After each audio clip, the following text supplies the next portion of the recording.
നമസ്കാരം പ്രിയപ്പെട്ട പ്രേക്ഷകരെ, ദിനപത്രങ്ങളിലെ പ്രധാന വാർത്തകളിലേക്ക് ഏവർക്കും സ്വാഗതം. ഇന്ന് ജൂലൈ 12 ശനി. വിസിയും സിൻഡിക്കേറ്റും തമ്മിൽ പോരടിക്കുന്ന കേരള സർവകലാശാലയിൽ ഭരണപ്രതിസന്ധി രൂക്ഷം.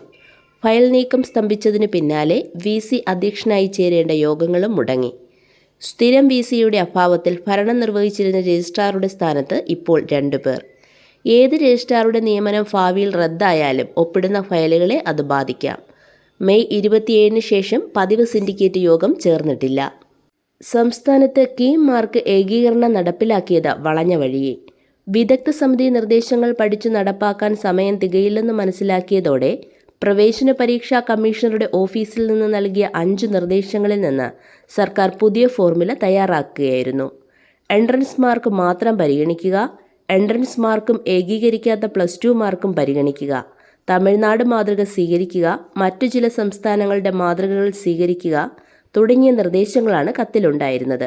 ഇതിൽ തമിഴ്നാട് മാതൃകയിൽ അല്പം മാറ്റം വരുത്തി നടപ്പാക്കാമെന്ന തീരുമാനത്തിൽ സർക്കാർ എത്തിച്ചേരുകയും ചെയ്തു.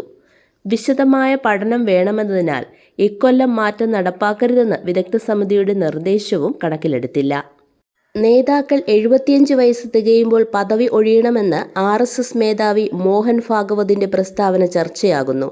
സെപ്റ്റംബർ 17 75 തികയുന്ന പ്രധാനമന്ത്രി നരേന്ദ്രമോദിയെ ഉദ്ദേശിച്ചാണ് പരാമർശമെന്നാണ് പ്രതിപക്ഷത്തിന്റെ ആരോപണം. കൊച്ചിയിൽ മുങ്ങിയ കപ്പലിൽ നിന്നുള്ള കണ്ടെയ്നർ മാലിന്യങ്ങളും പ്ലാസ്റ്റിക് പെല്ലറ്റുകളും ജില്ലയിലെ തീരത്ത് ഇപ്പോഴും ദുരിതം വിതയ്ക്കുന്നു. പ്ലാസ്റ്റിക് മാലിന്യങ്ങൾ വലയിൽ കുടുങ്ങി വല ഉപയോഗശൂന്യമാകുന്നത് ആവർത്തിക്കുന്നുവെന്ന് മത്സ്യത്തൊഴിലാളികൾ ചൂണ്ടിക്കാട്ടി. വിവിധ തീരങ്ങളിൽ അടിഞ്ഞ പെല്ലറ്റുകൾ ഇനിയും പൂർണ്ണമായി നീക്കം ചെയ്യാനായിട്ടില്ല. ഈന്തപ്പഴത്തിന്റെ പെട്ടിയിൽ ഒളിപ്പിച്ച് ഒമാനിൽ നിന്ന് 1.25 കിലോഗ്രാം MDMA കടത്തിയ കേസിൽ അറസ്റ്റിലായ മുഖ്യപ്രതി സഞ്ജുവിന് സിനിമാ മേഖലയുമായും ബന്ധം. ഇയാളുടെ ഫോണിൽ നിന്നാണ് പോലീസിന് ഇത് സംബന്ധിച്ച വിവരം ലഭിച്ചത്. തിരുവനന്തപുരം, എറണാകുളം, കോഴിക്കോട് എന്നിവിടങ്ങളിൽ MDMAയുടെ വിപുലമായ ശൃംഖല ഇയാൾക്കുണ്ടെന്നും വിവരം. ജുഡീഷ്യൽ കസ്റ്റഡിയിൽ ആറ്റിങ്ങൽ ജയിലിൽ കഴിയുന്ന പ്രതികളെ വിശദമായി ചോദ്യം ചെയ്യാൻ കല്ലമ്പലം പോലീസ് നാളെ കസ്റ്റഡിയിൽ വാങ്ങും. വിപണിയിൽ 3 കോടിയോളം രൂപ വിലമതിക്കുന്ന MDMAയാണ് സഞ്ജു ഉൾപ്പെടെ 4 പേരിൽ നിന്ന് ഡാൻസാപ്പ് സംഘം കഴിഞ്ഞ ദിവസം പിടികൂടിയത്. കാർഷിക ജലസേചന പമ്പുകൾ സൗരോർജ്ജത്തിലേക്ക് മാറ്റുന്നതിനുള്ള PM കുസും പദ്ധതിയിലെ അഴിമതി നിയമസഭാ സമിതി അന്വേഷിക്കണമെന്ന കോൺഗ്രസ് നേതാവ് രമേശ് ചെന്നിത്തല. വൈദ്യുതി മന്ത്രിയുടെ മൗനാനുവാദത്തോടെ നടന്ന ക്രമക്കേടാണിതെന്നും അദ്ദേഹം ആരോപിച്ചു. 240 കോടി രൂപയുടെ പദ്ധതിയിൽ ക്രമക്കേട് 100 കോടിയിലേറെ വരും. 5 കോടി രൂപ വരെ ടെൻഡർ വിളിക്കാൻ അനുമതിയുള്ള അനേർട്ട് CEO 240 കോടി രൂപയുടെ ടെൻഡർ വിളിച്ചതു മുതൽ ക്രമക്കേട് ആരംഭിക്കുന്നു. പോലീസ് ടെലികമ്മ്യൂണിക്കേഷൻ വിഭാഗത്തിലെ ഇൻസ്പെക്ടറെ വീടിനുള്ളിൽ ജീവനൊടുക്കിയ നിലയിൽ കണ്ടെത്തി. കുണ്ടറ തെങ്ങുവിള വീട്ടിൽ ജെയ്സൺ അലക്സാണ് മരിച്ചത്. ടെലികമ്മ്യൂണിക്കേഷൻ വിഭാഗത്തിൽ സാധനങ്ങൾ വാങ്ങുന്നതിന് പിന്നിൽ അഴിമതിയുണ്ടെന്നും 6 കോടി രൂപയുടെ ബില്ലിൽ ഒപ്പിടാൻ തനിക്ക് മുകളിൽ നിന്ന് സമ്മർദ്ദമുണ്ടെന്നും ജെയ്സൺ പറഞ്ഞതായി അമ്മ വെളിപ്പെടുത്തി. മുൻ മുഖ്യമന്ത്രി ഉമ്മൻചാണ്ടിയുടെ 2ാം ചരമവാർഷികത്തോടനുബന്ധിച്ച് ഉമ്മൻചാണ്ടി ഫൗണ്ടേഷൻ സംഘടിപ്പിക്കുന്ന വിവിധ അനുസ്മരണ പരിപാടികൾക്ക് 14 കണ്ണൂർ കല്യാശ്ശേരിയിൽ തുടക്കമാകും. സംസ്ഥാനത്ത് എല്ലാ ഗ്രാമങ്ങളിലും ഉമ്മൻചാണ്ടിയുടെ സ്മരണാർത്ഥമുള്ള പരിപാടികളും ജീവകാരുണ്യ പ്രവർത്തനങ്ങളും നടത്തുമെന്ന് foundation chairman Chandy Oommen MLA പറഞ്ഞു. സ്കൂളുകളിൽ വിദ്യാർത്ഥികളുടെ സുരക്ഷ ഉറപ്പാക്കുന്നതിനുള്ള സമഗ്ര മാർഗനിർദ്ദേശങ്ങൾ രൂപീകരിക്കാൻ ചീഫ് സെക്രട്ടറി ഉടൻ ഉന്നതതല യോഗം വിളിക്കണമെന്ന് ഹൈക്കോടതി. വിദ്യാഭ്യാസ, തദ്ദേശ, ആരോഗ്യ, വനം വകുപ്പുകളിലെ ഉന്നത ഉദ്യോഗസ്ഥർ യോഗത്തിൽ പങ്കെടുത്ത് ശുപാർശ നൽകണം. 28 കേസ് പരിഗണിക്കുമ്പോൾ മാർഗരേഖയുടെ കരട് നൽകണമെന്നും ഡിവിഷൻ ബെഞ്ച് നിർദ്ദേശിച്ചു.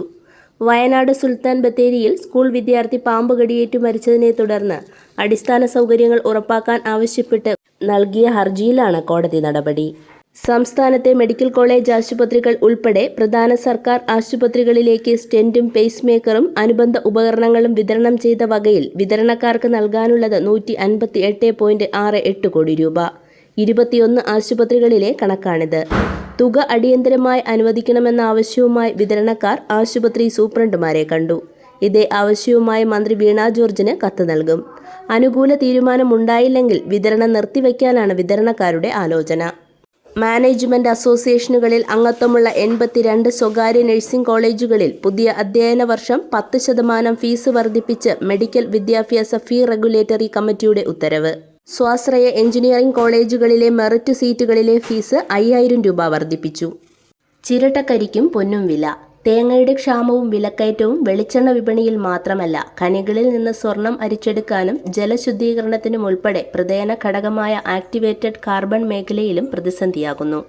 നാളികേര ഉൽപ്പന്നങ്ങളുടെ കയറ്റുമതി കൂടുതൽ വിദേശ നാണ്യം നേടിത്തരുന്ന ആക്ടിവേറ്റഡ് കാർബണിലെ പ്രധാന ഘടകമായ ചിരട്ടക്കരിയുടെ ക്ഷാമമാണ് പ്രതിസന്ധിക്കു കാരണം.